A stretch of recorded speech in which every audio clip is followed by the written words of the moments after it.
ছোট্ট ছোট্ট পায়ে চলতে চলতে ঠিক পৌঁছে যাব।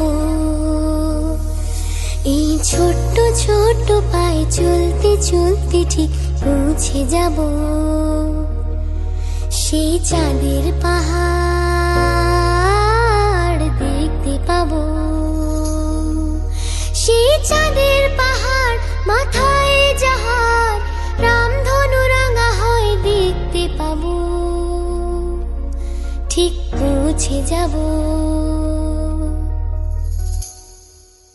এই ছোট্ট ছোট্ট পায়ে চলতে চলতে ঠিক পৌঁছে